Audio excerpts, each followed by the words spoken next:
Welcome to this new edition of MindFit. My name is Robert Aceves, and I'm here with Neil Babins. How you doing, Neil? I'm doing great. How about yourself? I'm really good. Really happy to do another podcast. I love this podcast, and we've been getting really good responses from people. I really thank all of you for listening to us. For giving us your time, and to be able to have this opportunity to show you some of the stuff that we've learned in life, and hopefully some of you have already benefited from this podcast. This is our 13th podcast, so Number 13. we're doing pretty good so far. It's a lucky number. I know. So since we're doing the 13th episode, we're gonna do the 14 C's of self-care. Mm-hmm. I know this probably doesn't have to do anything with the title, but we just decided to try it out, and hopefully people benefit from this. So what are the 14 C's, Neil? Well, they were originally 13, so actually that does match with the episode. I added a 14th a little while ago. So the 14 C's of self-care are adjectives, basically, all beginning with the letter C, that describe what we call, what Dr. Richard Schwartz, actually, who's the founder of what we call internal family systems, calls the self-energy, or your core self, or the tenets of self-leadership. And all the 14 C's sort of describe who you're being when you're coming from your Zen self, or your mindful self, also called the adult self, or the core self, or your core energy, or your self-energy. That's sort of a centered part of who we are that orchestrates and observes all the other parts of self. When I say parts, I always tell this to my clients. I don't mean multiple personalities, so don't start thinking that that's what we're talking about. I mean aspects of self, different emotional states, different mental states, different ways of being that make up who we are, because we're never one thing all the time. So self-energy and the 14 C's of self-care are adjectives that describe who we're being when we are actually coming from our self-energy, which gives us a certain amount of self-autonomy, because when we're coming from our self-energy, which we all have a template for, we could observe and orchestrate all the different parts of us in action. I call it kind of like a conductor of an orchestra. You're the conductor, and all of our parts of self, our emotional and mental states, are all players in the orchestra. So there's a trombone and the trumpet, and et cetera, and each part plays his own part, has a limited skill set to play their own part. They don't know the other's parts, so they don't know how to do the other parts of self, so to speak. And again, Dr. Richard Schwartz discusses this in great detail, and he's been a great inspiration to me, as well as all of his work. So that's basically what the 14 C's of self-care are about. Now, do you want me to list them now, or? Yeah, let's go one by one. We'll go with the first one, which Okay. is? First one is calmness. Mm-hmm. If you're coming from a state of calmness, that indicates that you're coming from a place of self-energy. Calmness is hard for us to attain, and a lot of other aspects of self-care come into remaining calm. By the way, when we say all these 14 C's that we'll cover, we're talking about our core self, our core energy being calm in this particular case. Also calm in relation to all of our other parts of self. So I have calmness toward my angry part. I have calmness toward my shy part. I have calmness toward my addictive part, if you want to call it that, my part that doesn't know how to control my impulses, so to speak. So I have calmness in how I relate to them. I also have calmness towards other people. So it's both in terms of self, core self, all my parts, and all my relations with other people. So calmness is definitely the first one. I think you can relate to calmness in the work that you do. Yeah, and what's interesting that you mentioned this for the first thing is, for me, is that when somebody comes to my office for the first time, like yesterday, for example, I had this lady come in, and it was the first time she's ever been here, and she came in and she was like a mess. She was crying. She was telling me all these things about her life, and how she just broke up with her boyfriend, and how her daughter, 15 years old, she told her that she hates her and that she wants her dead, and all these different things, right? So she was a mess. And first thing I did was, which I always do with my clients, is tell her to lay down, and I tell her to close her eyes, take a deep breath. And then I let her relax. It's the first thing. And what's interesting too is a lot of times, a lot of people can't even do that. When they're so stressed, when they have so many things in their mind, to relax, to feel calmness is really, really tough. And like you said, we have all these different parts of ourselves, and when bringing calmness to a whole body, to a whole mind, and our whole being, can really, really start the process of healing. Because if we cannot find calmness or peace inside, and it's never going to be found outside of ourselves, right? Right. It's very difficult to find it outside of ourselves because we can't fake calmness. Mm-hmm. If we do fake calmness, or if we fake any of these 14 C's, really it's a part of us, as I said before, that's actually trying to do it. A part of us is trying to pretend or put on a mask that we're doing calm as opposed to being calm, right? Mm-hmm. So, the second one is called connectedness. Mm-hmm. Connectedness is extremely important because I remember when somebody explained to me that when someone says, "How was your day?" and you just say fine, or you start talking about what you did during the day, if you're just sort of answering to get through the answer, you're not really connected to your answer. You're not really connected to the other person. You're actually probably using a part of yourself that just likes to skate through something so you can get on with the day, right? Mm-hmm. But if you actually think for a moment, you asked me a moment ago, you said, "How was your trip to Hawaii?" Mm-hmm. And I was like, okay, don't just report your trip to Hawaii. Don't just give them the bullet points of all that you did. Take a moment, get calm, right? Get connected to Hawaii, and at least give them a 30-second answer. It was a 5-day trip, so give them a 30-second answer. And I said, okay. And then the first things that came to mind was like, oh, yeah, I went to Pearl Harbor and I did this and that. And it became an emotional exploration.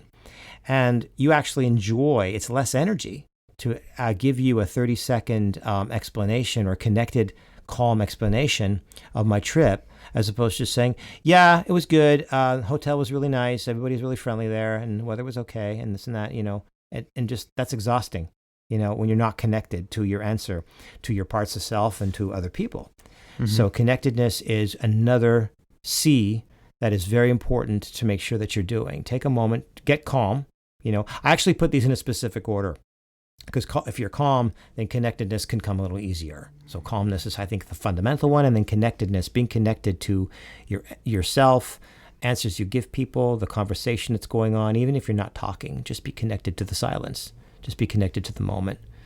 Yeah. I think, you cannot get connected if your mind is all over the place. I feel like it's important to get that calmness first, and that's what I always do that for the first time. And what's interesting is sometimes people, when they finally reach that point where they're completely relaxed, and sometimes people pass out and they fall asleep, when they finally wake up, then we try to do some other mental exercise. It's a lot easier because their minds is now calm, and now they're able to connect with whatever the feeling they had to confront, or whatever issue they had.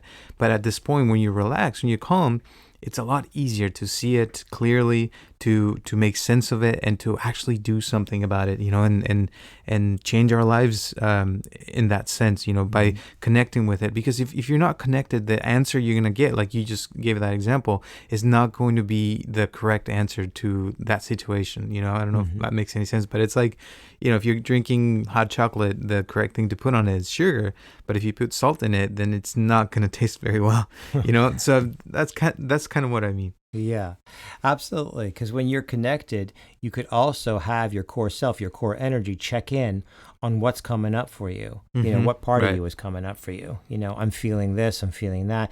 When you're not connected, you're doing what you think you need to do in the situation to get through it, to survive it, to get past it. And that's exhausting. That depletes over time. It works for a while, but then it depletes over time.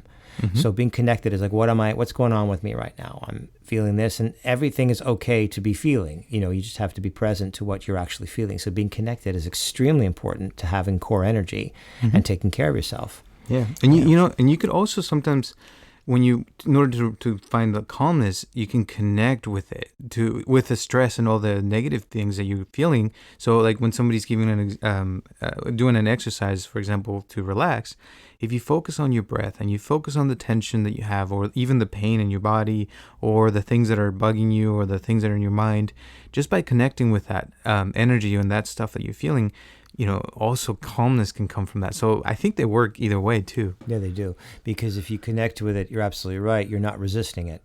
You're welcoming it into your presence, and by doing that, you're actually allowing it to to be with you, and the charge of it goes down.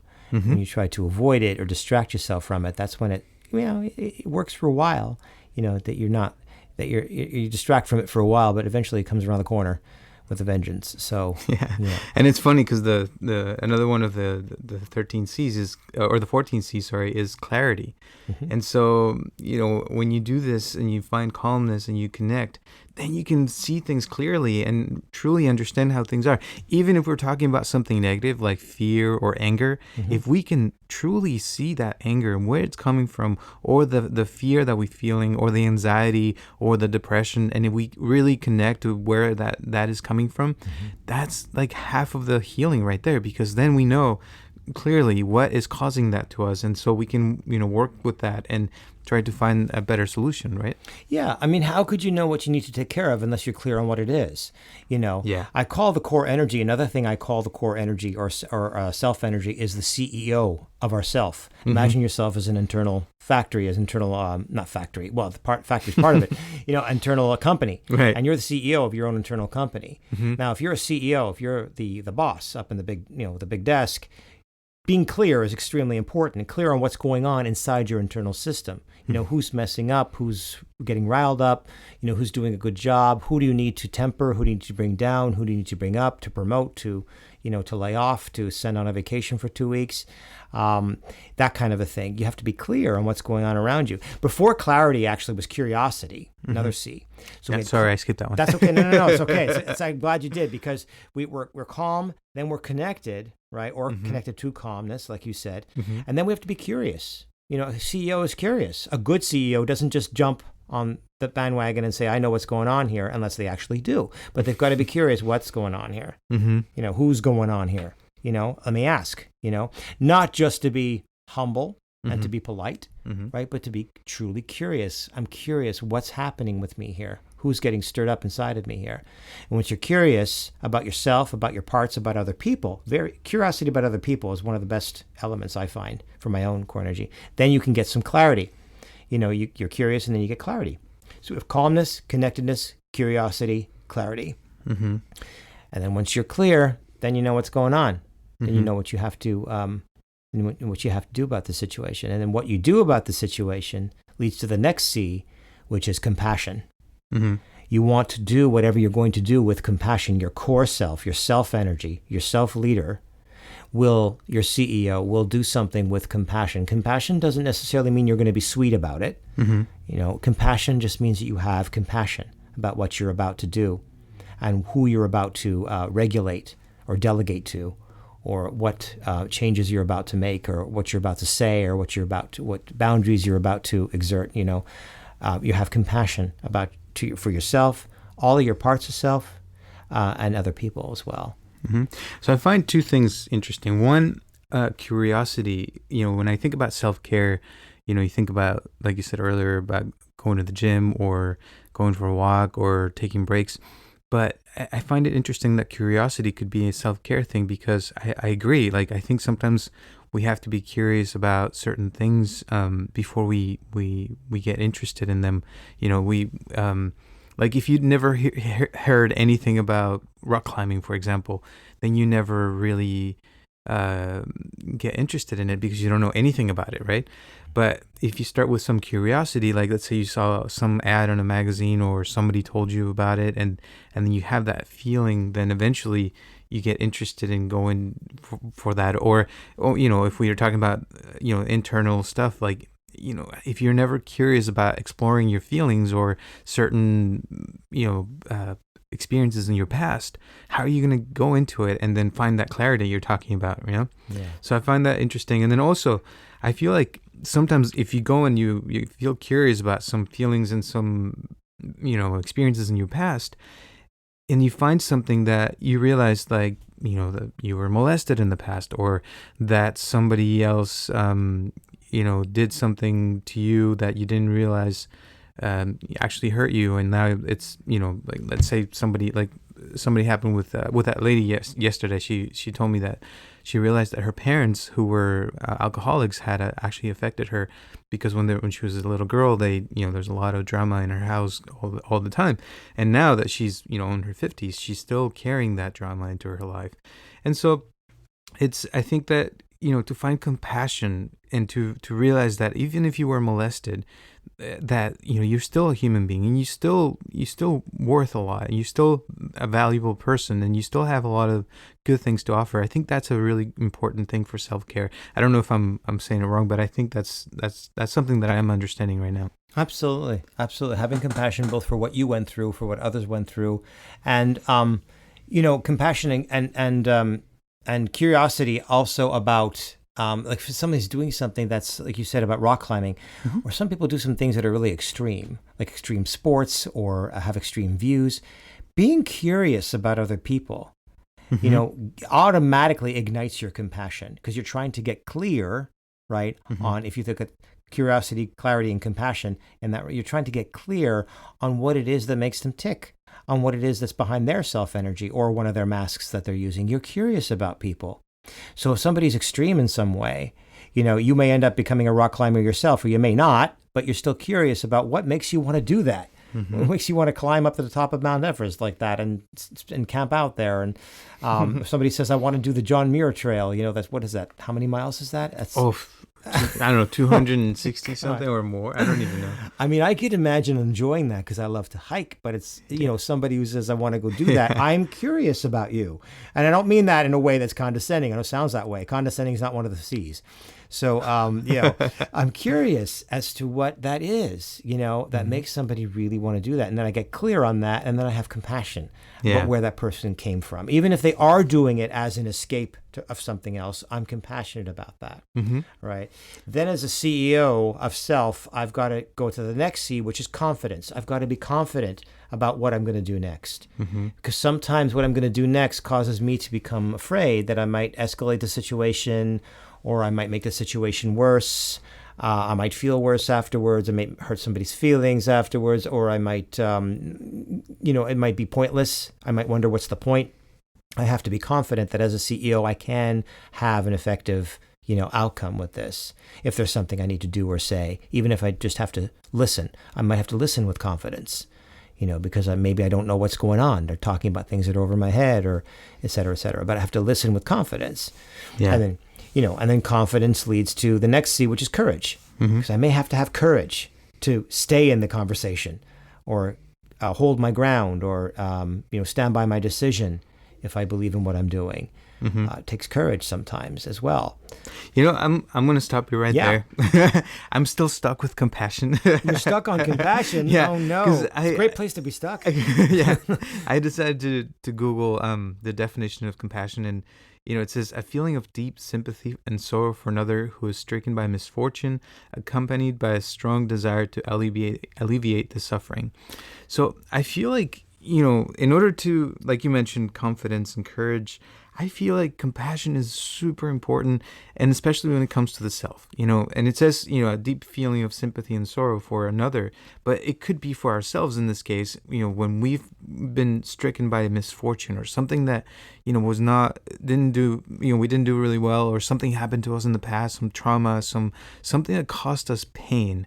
And if we're able to I wouldn't say fix that, but to, heal that part of ourselves from the past, I feel like the confidence just shows up, and the courage just comes automatically, after we've, I guess if we've forgiven those people, if we've healed that part of ourselves that caused that misfortune or that trauma or that whatever incident, and so I feel like compassion is super important. I mean, I know they're all important, but I just got really into that one right now. I'm glad that you did, and you're absolutely right, because the more you can actually get your self-energy to be pervasive in your life, the more you will have the opportunity to heal all those wounds that you're talking about, which are younger parts usually of ourselves that are carrying the most of the emotional burden within ourselves, most of the wounds. And that you're right, the more we can have all of these C's, the more we can be with those feelings, heal them, and not be afraid that they're going to hijack us. See, that's what allows us to be compassionate for somebody else, curious about somebody else, confident with ourselves and other people, courageous as well, because we know almost no matter what happens, no matter what the result or reaction, we can be with the energy in the basement, so to speak, because we've healed our wounds. And, compassion, just to add to that, that's a great definition. But if that seems like a bit much for some people to bite off initially, Mm-hmm. being compassionate really means being a witness to somebody else's pain. Mm-hmm. And by witness, I don't just mean somebody who just watched it and observed it. I mean being an emotional witness. Mm-hmm. You know, Sympathy, right? sympathy, being really, more empathy. Empathy, right. Empathy. Sympathy is I feel sorry for you. Empathy is I'm really bearing witness to Right. what's going on with you. In the moment. Doesn't mean I have to walk away with the experience. Mm-hmm. Just means I have to have compassion in the moment for the experience. Mm-hmm. So that might help people too. I love that. No, yeah. Yeah. And then there's compassion, confidence, of course, courage, and then the last of the first 8, which is developed by Dr. Richard Schwartz and Internal Family Systems, is creativity. Mm-hmm. Got to be a little creative sometimes. Hey, how am I going to work around this and stay centered? You know, Mm-hmm. stay calm, stay connected, stay curious. You know, centeredness is actually one of the last ones that I came up with, because remaining centered is important. How do you know when you say you've achieved these first 8 C's? How do you know when you're staying there? Mm-hmm. You know, how do you know when it's you and not some other mask part of yourself doing it? You know, staying centered. So being Right. creative. Sometimes we have to find different ways to, as a CEO of a large company, I got to be creative here, not just know how to cut corners and make the the costs and cost analysis and all that, but I have to be creative. How do I deal with the situation? This is a situation. Mm-hmm. Yeah, how do I deal with people after I've been curious and compassionate and confident and courageous and I found out all these things? Now, how do I creatively deal with this where I could also remain calm and connected Mm-hmm. with everybody else? So sometimes we can't just do what we've done before. We can't just do what we know how to do. We can't just stay inside of our paradigm. Sometimes we have to think outside the paradigm and be a little creative with how we could make something work and how we can stay in our core energy, in our core self. Yeah.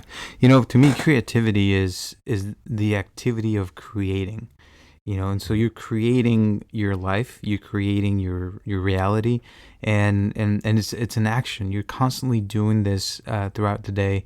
And, you know, when we say that we're creative is when we're actually not doing it in automatic. Because I feel like when we start doing things in automatic, that is, you know, one thing I love that I learned a long time ago is that familiarity kills creativity.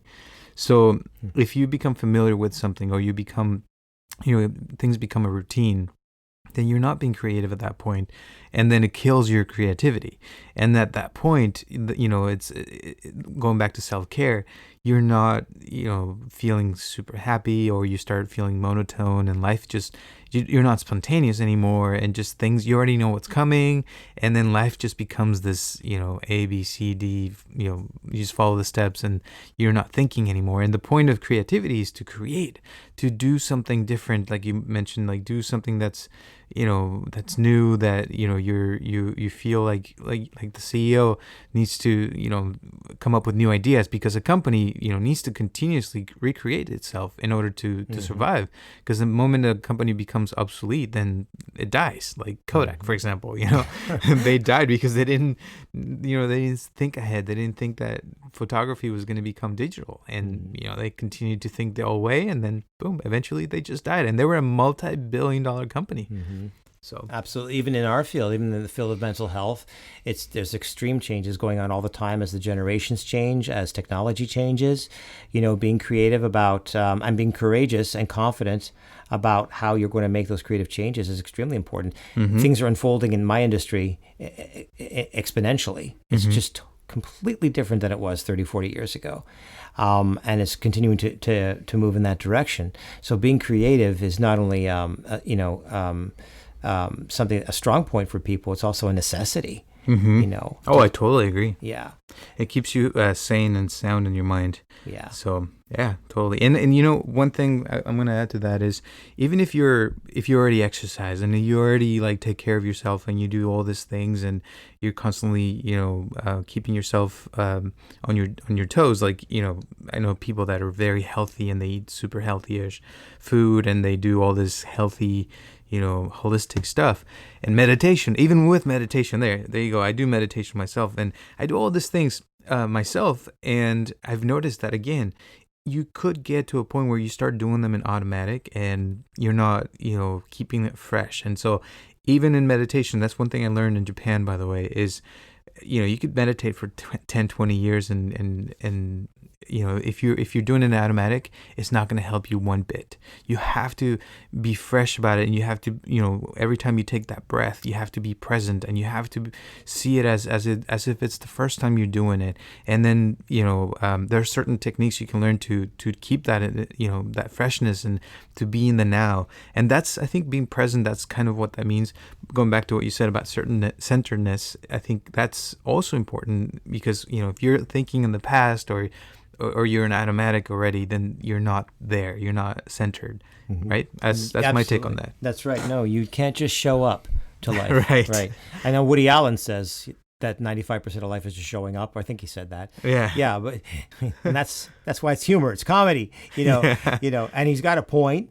But the truth is, in terms of being with your core energy, if you just show up to work every day, even if you love your work, you can get burnout, right? I mean, it becomes habitual. Everything is the same thing. If you just show up to the gym, there is a difference. You might say, if I'm going through the motions, if I'm going through the machines, if I'm doing the cardio, what's the difference? Well, there really is a difference. The way you're working your body is connected to your mind. So if you're just doing this habitually, you probably are not doing as good for yourself as if you actually are connected to yourself and, creatively looking for ways to show up and be there for that 1 hour or 2 hour, however long you go. Yeah. I think what if we are going to say something about showing up, I would say that the self needs to show up, not just your body, like your mind and your attention and your whole mindfulness needs to be there. And that's showing up. If you're showing up, then that's 95% of it. And I agree with that. Yeah, if you, not just your body. That's right. And same thing with we're in the holidays. Holidays. I showed up to the family dinner. No, you didn't. You're here, but you didn't show up. But you're not here. Exactly. Just sitting in table number 12 is not showing up. Right. And that's a perfect way to exercise your core energy: calmness, connectedness, curiosity, clarity. This is your family, right? Compassion, confidence, courage, creativity. How do you get through the holidays? Or not everybody has to suffer through them, but you know what I mean. But yeah. So, which brings me to the next. C, which is community. I kind of created this one because community means that it's not just your core self can't just be yourself. You also have a community spirit going on with all the parts of yourself, all the members of your company. If you're the CEO, everybody's a community. All the parts of self work together. They work in tandem. They work in a pattern, and they're not separate from each other. They're all in alliance with each other in a certain kind of way. They're all connected to each other.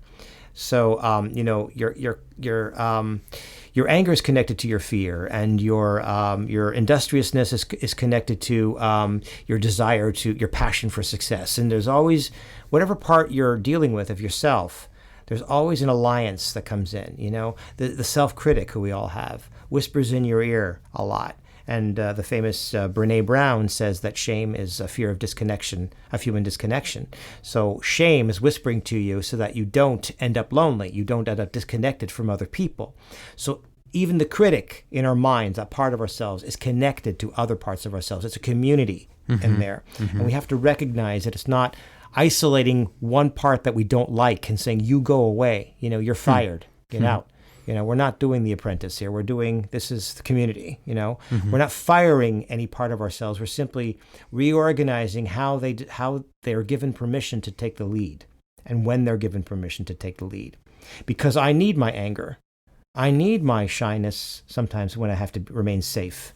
Sometimes I do need to be impulsive. It really depends, but I can't let those parts of me lead. The CEO has to lead and decide when it's time to bring those in. So it's a sense of community.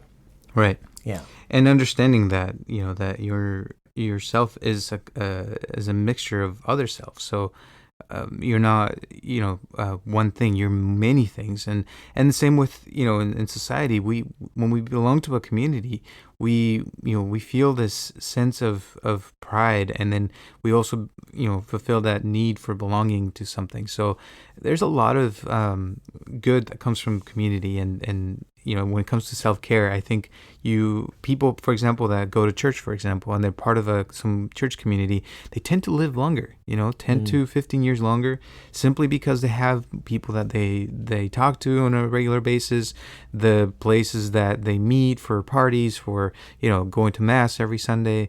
All those things add to your life. And that's just an example, but, there's multiple groups that you can belong to and create community that way.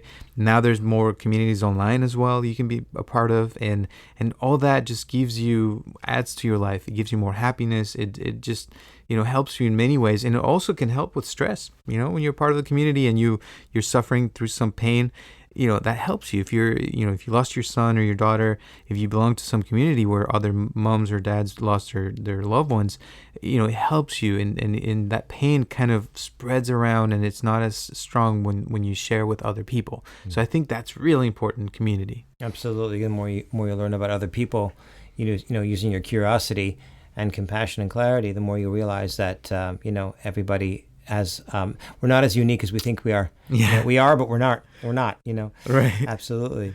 Yeah. And then there's, the next one is communication, being able to communicate. What's the sense in being aware if you're not going to communicate, if you're not going to not just communicate, like I need you to do X, Y, Z, but communicate the compassion. If I have compassion for you and I'm not communicating it, what's the point in having it? Mm-hmm. I want to let you know that I have it, to give you an opportunity to know that I'm here reflectively to hear what's going on with you. I often ask clients, how do you feel about your anger? How do you feel about your angry part? They say, I don't like him. I don't like her. She's horrible. She says mean things to people. She wrecks my life. I'm like, what if you had compassion for her? What if you developed communication saying, I get that you're here to try to make sure nothing bad happens to me. That's why you're jumping in with my anger, right? Mm-hmm. But I understand that. But I wonder what would happen if you didn't quite do that. If you just waited for a moment before you jumped right in and allowed me to speak for you, me, the core self, the core energy, to speak for my anger as opposed to allowing myself to come from it. Mm-hmm. Because if I come from it, I'll derail the situation. I'll just escalate it. I'll make somebody else angry, and we'll get into an argument, and that's the end of that. But if I speak for my anger, right, I'll allow you to speak. But what if you took a step back? I might feel what's underneath my anger, say my fear. Mm-hmm. My fear of being, suffocated or controlled or engulfed or abandoned or rejected. That's what's underneath. If I can be with my fear, because my CEO is without everybody, it's community. If I could be with my fear, be with my anger, and be with my centeredness and calmness and connectedness, then I can speak on behalf of my anger. I can get angry. I just got angry the other day in an email. It was wonderful. I got great results. Yeah. It was with the service. I won't mention the service, but I was like, that's not acceptable. And if this happens again, I'm not going to use you again. Mm-hmm. But I wasn't a jerk on the phone, so to speak. I was angry, and they knew I was, but I was speaking on behalf of it. I wasn't speaking from it, because then I would have they probably still would have given me a discount because that's what companies do. But I would have been that jerk on the phone as opposed to that customer's upset, let's do something for him. And that's what I tend to get. I get results like that, typically, even when I'm upset. So, so that's communication. Communicating to other people, to your other parts of self, and to your from your core energy. Being able to communicate all this stuff as you recognize it is extremely important. And a big part of communication is listening. It's paying attention to what's going on, to observe the environment, to observe yourself and the other selves, and see what is going on inside of yourself, and paying attention to it and listening. When you listen to something, that is, I would say that's 50% of the communication, because a lot of it is also nonverbal. Like, your body can tell you a lot of things without looking at it. Other people's bodies will tell you a lot of things about what they're thinking, what they're feeling, if you pay attention. And so communication involves a lot of aspects, and I feel like it's really something that can bring literally anything into your life. You can do anything through communication. The only thing that stops communication is when you're not willing to do it. You don't want to communicate with somebody or something, then that's not going to work. But otherwise, if you're willing to listen and pay attention, you'll be able to understand anybody or anything you want to understand simply by communicating with that. And communication also, the first thing is to be open to it, so to be in touch with it. So communicating also means to be close to something or someone. It comes from communion. So when you get your first communion, it means you're closer to God, for example, in religion.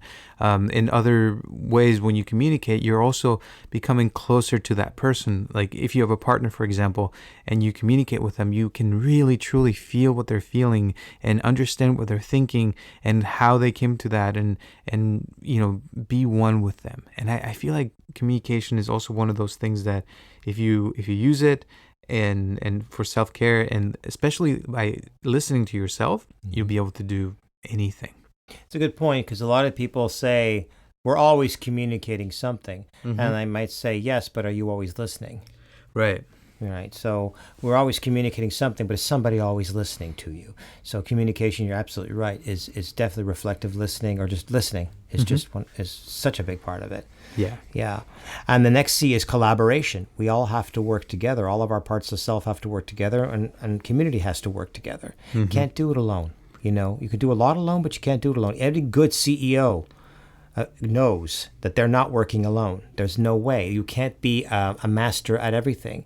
You have different parts of self that do things well, but you have to collaborate with all of them, right?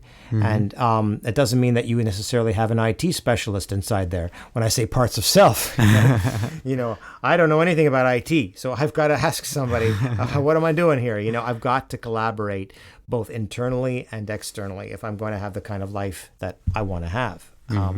So collaboration is extremely important to remember. And parts have to work together. Like I said, if your angry part is willing to take a step aside so that fear can come up, so that you can speak on behalf of both of them. They have to collaborate. They have to work together. You can't just isolate one part and have a communicative discourse with one part and all the other parts are ignored. Same thing in any CEO should collaborate with everybody and find out how everybody's going to be, give you the maximum output that you want in your company. Yeah. This reminds me of Phil Jackson. He wrote this book called The 11 Rings, I think. And, he won multiple championships for basketball. And in the book, he talks about how, which, by the way, he practices Zen meditation. And he talks about how he walked into the room for the first time when he, was training the Bulls, I believe, in Chicago. And he said there were all this celebrities there, like Michael Jordan and Magic Johnson and all these big names, right? And big egos. And he said, it was really hard to train them and to be their coach because they all wanted to work by themselves. They didn't want to work with each other and collaborate. And so he said, they were all really good players, but when they were playing alone, they weren't helping each other. And so they were losing a lot of games.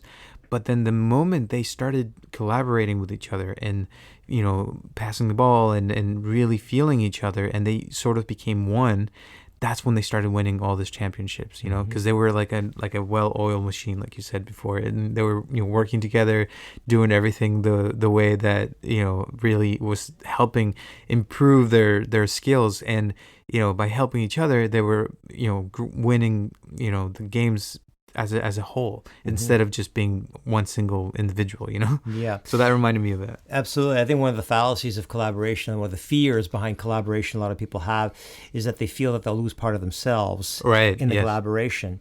But the truth is you'll enhance yourself if you actually collaborate. Collaboration does not mean dumbing yourself down so that somebody else can overtake you. It means using the best parts of yourself along with the best parts of other people's selves to create a whole that is greater than the units within. It's like watching any great movie with some great actors who are all being at their best and working together, collaborating, not working alone, but working together. Reminds me of a film I just watched on Netflix. I just saw The Irishman. Oh, right. Oh, my goodness. Wow. I mean, could you get a better powerhouse than that? You've got Robert De Niro and Al Pacino together with Martin Scorsese directing them. Joe Pesci's in there. Right. The list goes on. You had Harvey Keitel played a part in that as well. It was just, okay, you've got the best of in that genre, you got the best of the best. And it was a brilliantly acted film. Nobody was overstepping anybody else, but everybody was as brilliant as they are individually as well. So That's nobody awesome. said, you play down so I could play up. No one did that. Not that they would, but it's, yeah.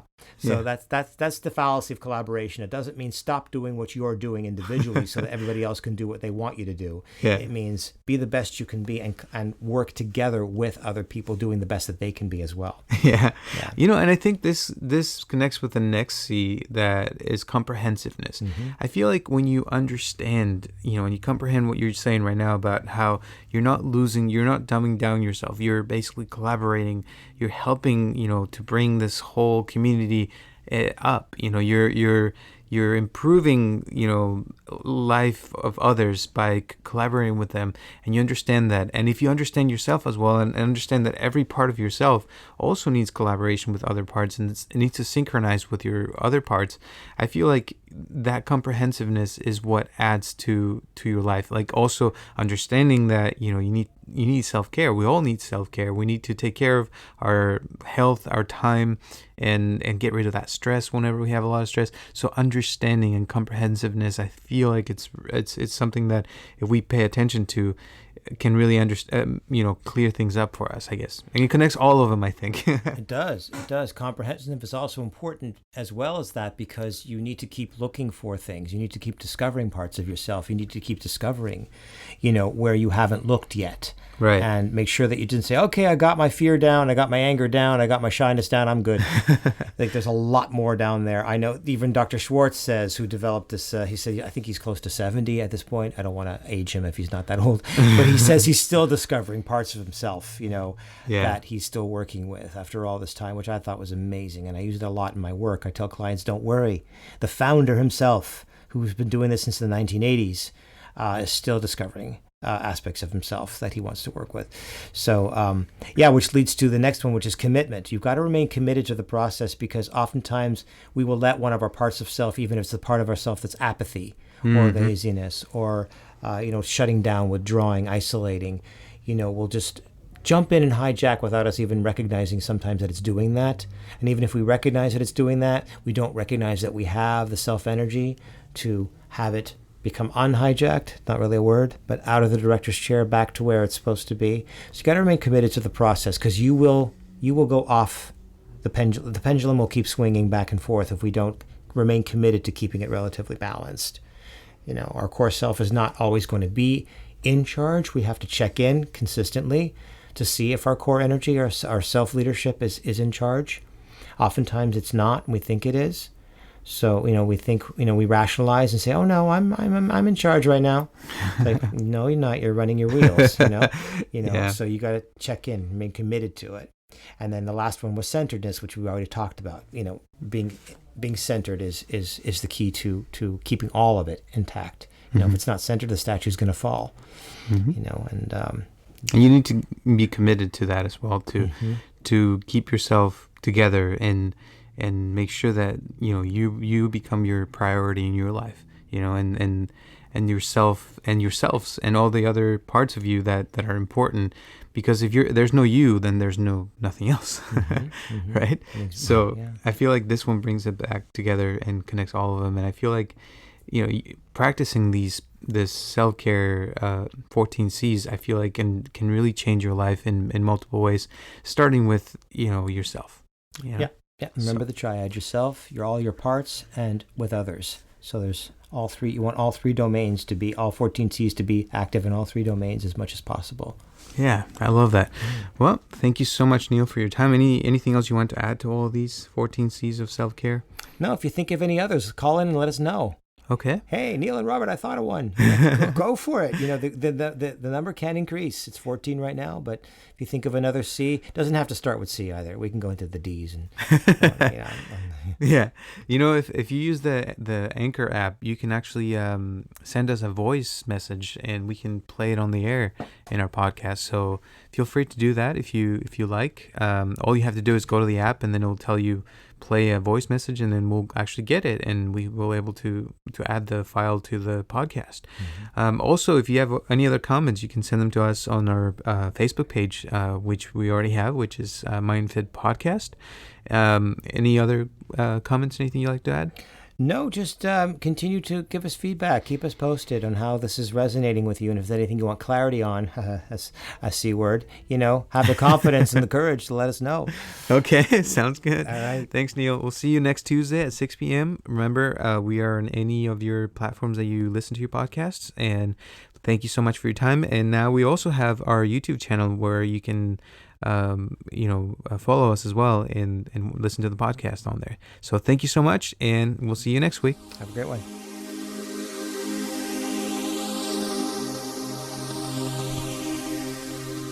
This podcast is brought to you by MindFit. Please help us to share this podcast with your friends and family to grow this community. And if you'd like to donate to this podcast, or if you'd like to share your comments, questions, or concerns, send them to mindfitpodcast@gmail.com, or you can call us directly at 714-328-4661.